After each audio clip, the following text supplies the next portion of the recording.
একদিন দর্শনের শিক্ষক রাশেদ স্যার তার ছাত্রদের নিয়ে বাজারের পাশ দিয়ে হাঁটছিলেন।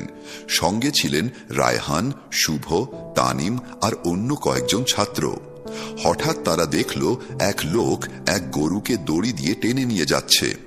লোকটি চেষ্টা করছিল গরুটিকে বাড়ি নিয়ে যেতে, কিন্তু গরুটি একেবারেই যেতে চাইছিল না, একটুও নাড়ছিল না। অনেকক্ষণ ধরে এভাবেই চলছিল। রাশেদ স্যার সেই লোকটিকে বললেন, একটু দাঁড়ান। এরপর ছাত্রদের বললেন, তোমরা একে ঘিরে দাঁড়াও। তারপর তিনি বললেন, আমি এখন তোমাদের একটা গুরুত্বপূর্ণ শিক্ষা দিতে চাই। তিনি বললেন, বলো তো, কে কাকে বেঁধে রেখেছে? গরুটা কি লোকটির সঙ্গে বাঁধা, না লোকটি গরুর সঙ্গে বাঁধা? কে আসল মালিক আর কে দাস? শুভ বলল, স্যার, এ তো স্পষ্ট, লোকটা গরুর মালিক, ওর হাতেই তো দড়ি।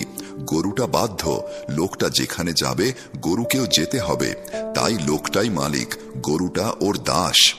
রাশেদ স্যার হেসে বললেন, ভালো বিশ্লেষণ, কিন্তু এবার দেখো। তিনি তার ব্যাগ থেকে একটা কাঁচি বের করলেন আর হঠাৎ করেই দড়িটা কেটে ফেললেন।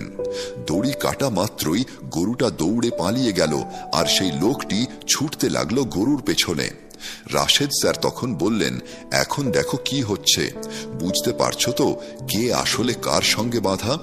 গরুর তো লোকটার প্রতি কোনো আগ্রহই নেই, বরং সে পালিয়ে যেতে চাইছে, কিন্তু লোকটা গরুর পেছনে ছুটছে, মানে সে গরুর সঙ্গেই বাঁধা।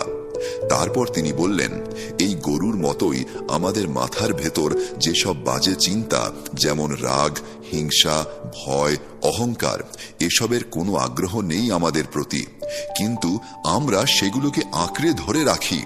আমরা ভাবি এগুলোর ওপর আমাদের নিয়ন্ত্রণ আছে, কিন্তু বাস্তবে এই চিন্তাগুলোই আমাদের নিয়ন্ত্রণ করে। আমরা এগুলো ধরে রাখি বছরের পর বছর, মস্তিষ্ক ভরে রাখি আবর্জনায়, ফেলে দিতে চাই না, বরং এগুলোতেই জড়িয়ে পড়ে আনন্দ পাই।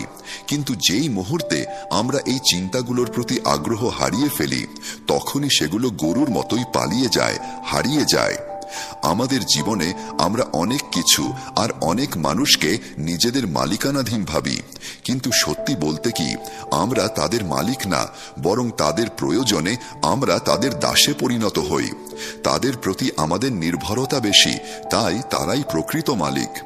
তাই মনে রেখো, মুক্ত আর শান্ত থাকা একটা চয়েস। চাইলে এখনই তুমি সেই চয়েস নিতে পারো।